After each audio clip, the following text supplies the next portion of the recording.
ತರುವಿನ ನೆರಳು ಕೊಡುವಂತ ಸುಖವು ಕೊಡುವನು ಕೃಪೆಯ ದಿನವು.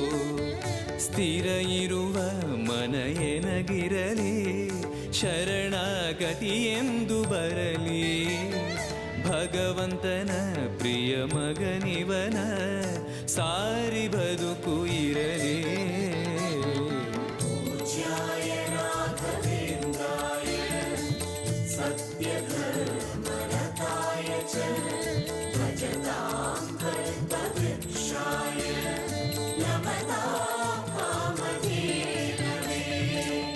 ಆಲಯವೆಂದರೆ ಮಂತ್ರಾಲಯವೇ ಬೇರೆ ನಾ ಅರಿಯಲಾರೆ.